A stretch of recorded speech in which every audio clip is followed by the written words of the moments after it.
Coming up on One Detroit, we'll tell you the story behind a controversial photo showing a hug between two baseball players in 1948.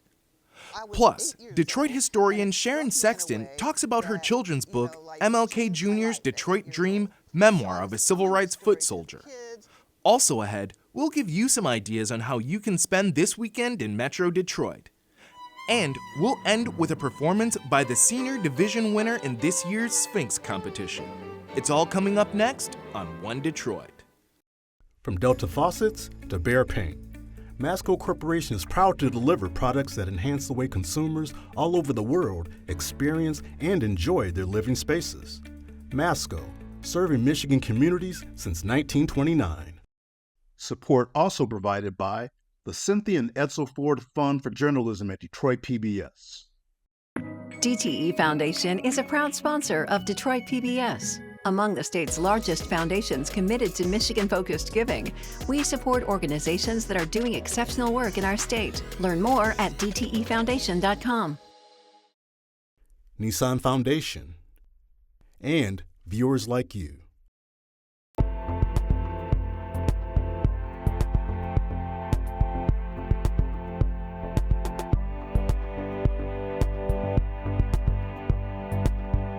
Just ahead on One Detroit, we'll talk with Detroit author Sharon Sexton about her children's book that details her memories of Dr. Martin Luther King Jr. Plus, we'll run down a list of events taking place in Metro Detroit this weekend. And we'll close with a performance from the 28th annual Sphinx Competition held in Detroit. But first up, the story of how a hug between two baseball players after a 1948 World Series victory caused an uproar. The photo showing Cleveland Indians pitcher Steve Gromek and outfielder Larry Doby hugging was controversial because Gromek was a white Polish-American and Doby was African-American. One Detroit's Bill Kubota has the story of these two men who would later play for the Detroit Tigers.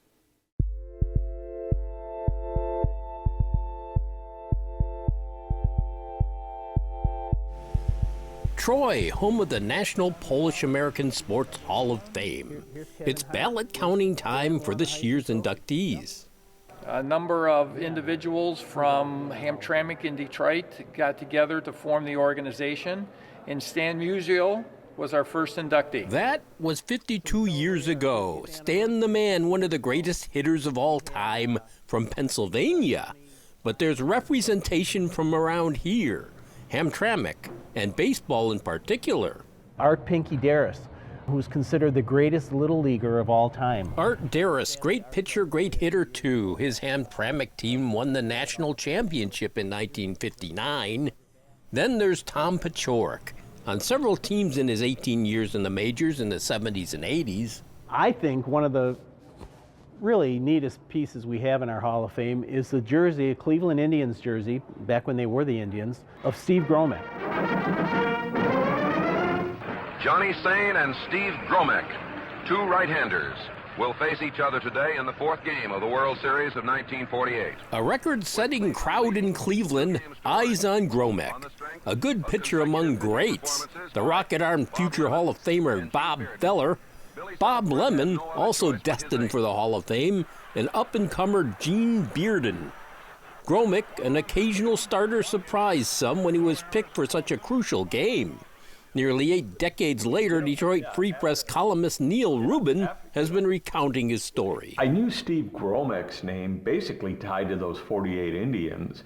Then, over time, as I lived here, I learned that he was a Hamtramck guy, because Hamtramck has a huge athletic tradition and a big baseball tradition. Stephen Joseph Gromek, 28-year-old right-hander, of Polish ancestry, entered pro ball as an infielder in 1939. I've personally done a lot of research on Steve Gromek. He's one of my favorite Hamtramck-born major league players. Very interesting guy, great family.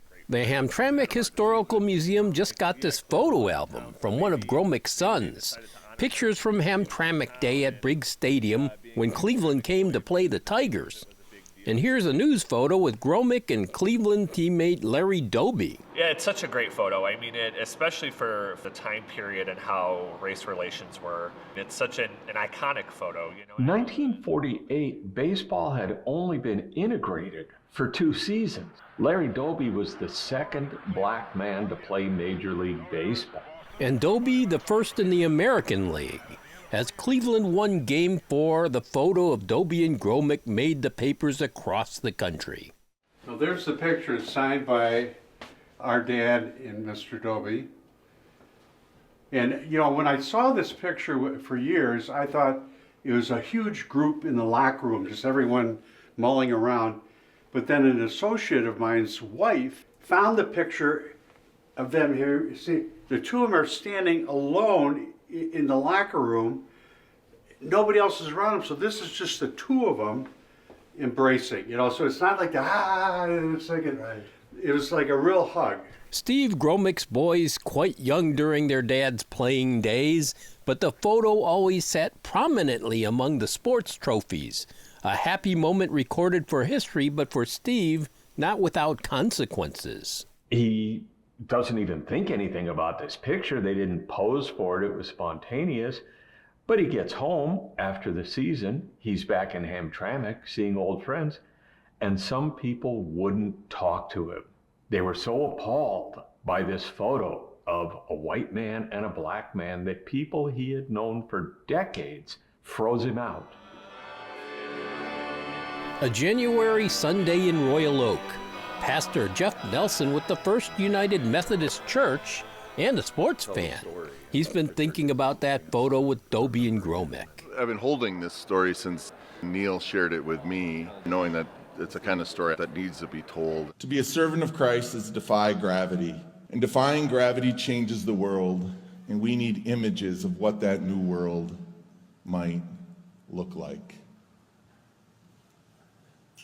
Here's an image that defied the gravity of its day. Meet Larry Doby and Steve Gromek.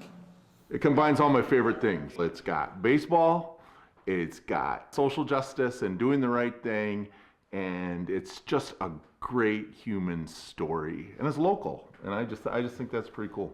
This snapshot defied the gravity of a racially segregated world. And I'm here today to tell you that picture made neither of these men popular. He came home and his friends, old teammates didn't want to talk to him. And it's because after that World Series win, took a picture with his arm around Larry Doby. And during the time that it was, people saw that and were like, nope. Gromek found hate mail waiting for him in his mailbox and longtime friends who would no longer have a drink with him at the bar. One former buddy even quipped, "Man, why couldn't you just shook his hand?" There was a lot of fallout in 1948. And you look at that photo and go, yeah, I'm not talking to that guy anymore. That's weird to me. And I mean, I'm sure there's probably a stronger word than weird, but like weird is the best thing I can think of right now. And that brings to the plate Larry Doby. Doby, who's had 4 out of 11, hitting at .364, currently the leading hitter in the series. You think about it now and it's like, how could this happen back then? And it's like, oh, very simply, they did not want someone like this to be here. It kind of makes your head hurt because you try to think about like, why does that make sense? It's interesting because in our family, we just saw 2 ball players and it was a World Series. In Hamtramck, my dad, he would go and play baseball wherever there was a game. He used to play, you know, with the black players too. You know, they had great baseball players too. So my dad would play with everyone when he was there, you know, in Hamtramck. 1-0 Cleveland, last half of the 3rd inning. An overhand fastball swung on, hit high and deep in right center field. The ball is going, it is gone! Even to Larry Doby, where they added him to this team, and you add a player like that who helps your team get over the hump. But in sports, like, it's literally a win-loss business. Wouldn't you want to do everything you can to win? Larry Doby just teed off for the first home run of the 1948 World Series, and the Indians lead 2-0. Lou Boudreau is up right-hand. Cleveland these days. The team, they're the Guardians now. Around Progressive Field, some heroes victorious in 1948, cast in bronze. Rapid Robert Feller, player-manager Lou Boudreau, and Larry Doby. At the Baseball Heritage Museum, a small Doby display with artifacts from the Newark Eagles, Doby's Negro League team before coming to Cleveland in 1947, just 11 weeks after Jackie Robinson joined the National League's Brooklyn Dodgers. Doby, the second one in. Have we forgotten? Who doesn't know about him? Not so much Clevelanders, but when we get people from the West Coast or even, a couple states out of Ohio, yeah, people are surprised to hear about Larry Doby's story and his place in American League Baseball history. The effort to not be forgotten. December 2023, a Congressional Gold Medal ceremony. Although Larry Doby died in 2003, his likeness joins Roberto Clemente and Jackie Robinson as just the third baseball player to receive the honor. The photo was a huge deal to Larry Doby's family, to the point where his son insisted that it be on his congressional medal. And he was told, oh no, we don't put two people on that side of the medal. That's just for the honoree. And he said, well, that's a very nice policy, and if you don't use that photo, there's not going to be a medal. But the names that I heard in my house were the guys who looked out for him, the guys who made what he did possible. That was Steve Gromek, that was Joe Gordon, that was Jim Hegan, that was Bob Lemon.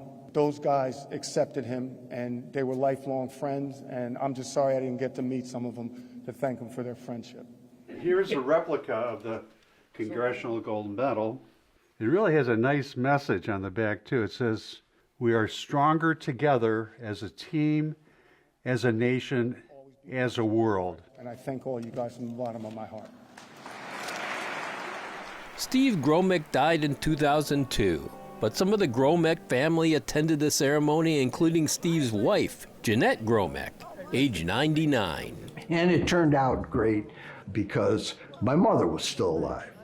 And that was really... My mother was still alive, too. Huh? My mother was still alive, too. Well, no, I said my mother. I said, what about my mother? Our mother.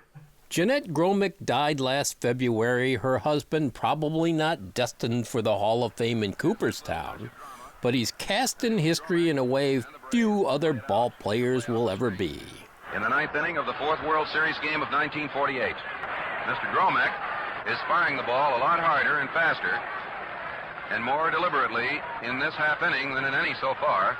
The pitch, there's a drive to right field, and it goes right to Kennedy. Cleveland wins.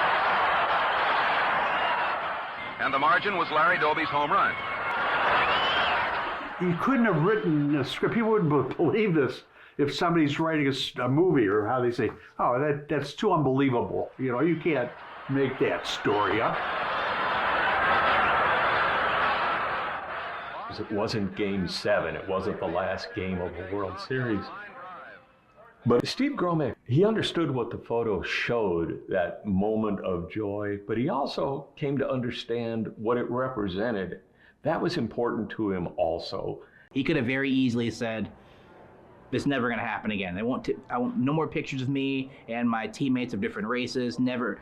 So the fact that he leaned in was the mark of a stand-up guy. And I mean, people throw this term around a lot, but that's what an ally looks like. That's someone who has his back. I just think that it's a story that Detroiters in particular need to know and be proud of and just kind of own.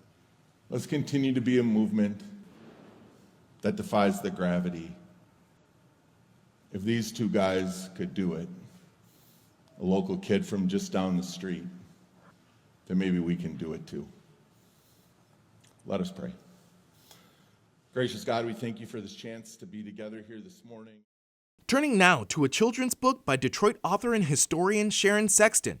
It's titled MLK Jr.'s Detroit Dream, Memoir of a Civil Rights Foot Soldier. The book tells the story of Dr. Martin Luther King Jr. from his 1963 walk to freedom in Detroit to his assassination in 1968. Sexton recounts this history through a child's perspective.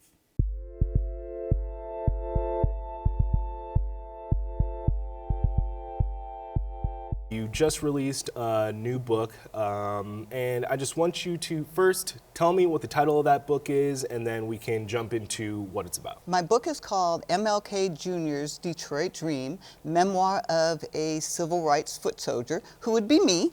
And basically, it's a children's history book, but there's a sneaky little secret with it. And that is, it's also a memory book for seniors or the baby boomers who actually experienced the civil rights time. And especially this 5-year period that I talk about in the book, which is between when Martin Luther King came to Detroit and walked down or marched down Woodward Avenue, and it goes through his assassination. And that was only 5 years, but that 5 years was packed so much with so many things happening in the civil rights movement. It boggled my mind. I said, oh, I didn't realize all that happened during that time. So hopefully it's something that, you know, a grandmother or grandfather can, you know, when they're babysitting for the kids and say, okay, I brought a book, come in here, come and listen to this. And as they're reading the book, hopefully it'll bring back their own memories and they can tell their grandchildren what they were doing at the time. Why did you decide to put this story into a book? Well, basically, I'm a historian, as well as a broadcaster, as well as a lot of other things. When I had ascended to become the chairperson of the Black Historic Sites Committee, which operates out of the Historical Museum, we were in the process of coming out the pandemic, and we had a guest speaker who didn't show up, and the kids were getting all bored. And it's like, well, let me tell them about when Martin Luther King came to Detroit. So I just went up, and I'm a little animated, if you can tell, and I started telling the story about how my dad tricked me into going to this parade, and we got all dressed up, and I'm wondering, why are we getting dressed up to go to a parade? And it ended up being the march, you know, Martin Luther King's march here in Detroit. And it hit me. I mean, I was 8 years old, and it struck me in a way that, you know, like changed my life at 8 years old. And so I was telling the story to the kids, and they, you know, and it wasn't really saying exactly what he was saying, but my feelings, you know, no, we overcome. It's like, what is all this coming down the street? And so by the end of this, I had these group of little kids, we were marching around the museum singing, we shall overcome. And I'm thinking, and these are white kids. And I'm thinking, if you make a story or you make history interesting so that people can identify with it, then they won't dislike it. And so I started writing my book, and I didn't realize that so much happened between 1963 and 1968 when Martin Luther King was assassinated. Why is it important that you decided to tell this story from the perspective of a child and not just talk about what happened to you as a child? Because I didn't want to lecture, you know, because so many times you're in a lecture, okay, and this is what happened in 1963, and oh my God.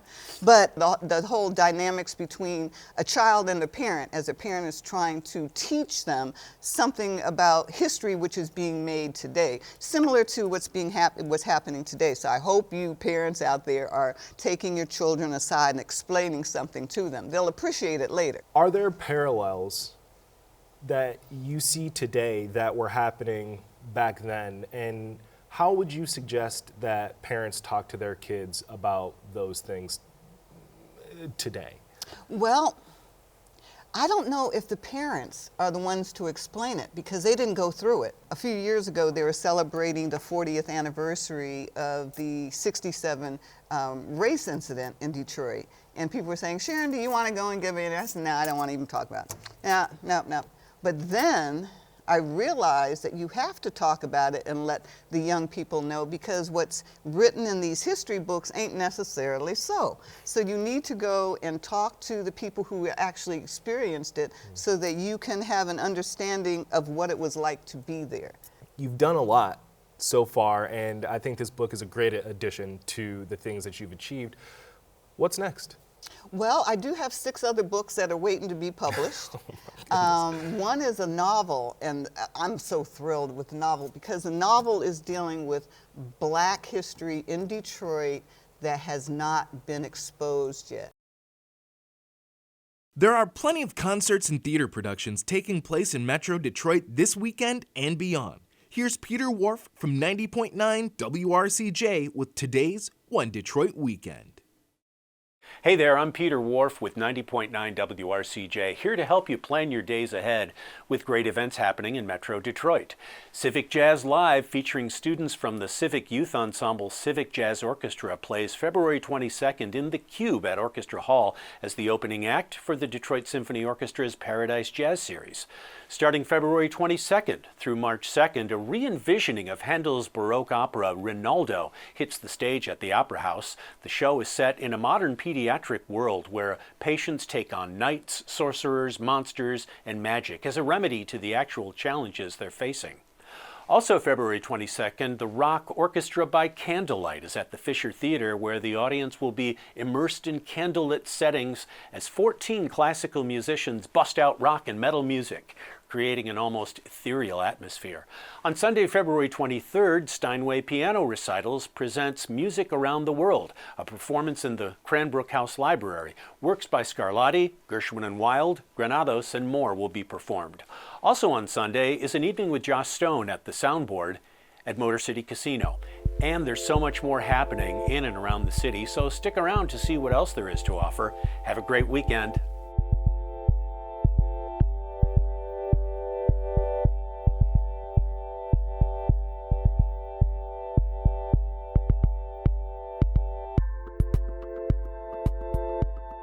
And there's another event to check out this weekend. Detroit PBS invites you to learn more about Detroit's role in the Great Migration during a panel discussion on Saturday, February 22nd at noon at the station at Michigan Central.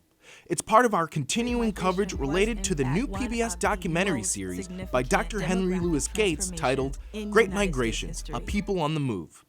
American Black Journal host and One Detroit contributor Stephen Henderson will moderate a conversation with community leaders about what drew Black Americans from the South to Detroit and the challenges and opportunities they encountered here.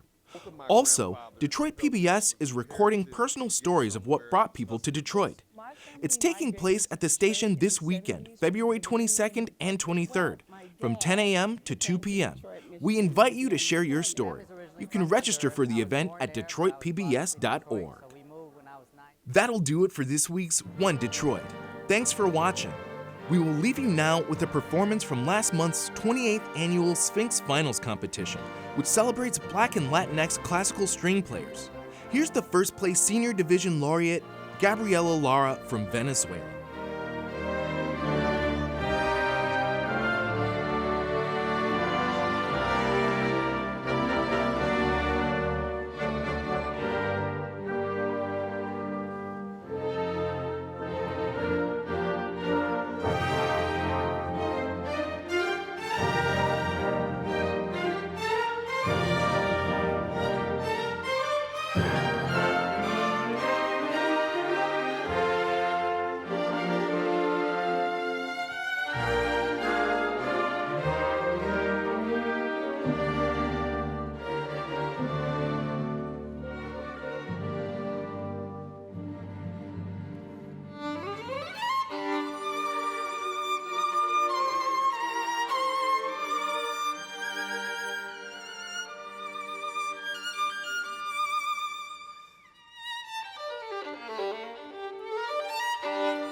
Delta faucets to Behr paint, Masco Corporation is proud to deliver products that enhance the way consumers all over the world experience and enjoy their living spaces.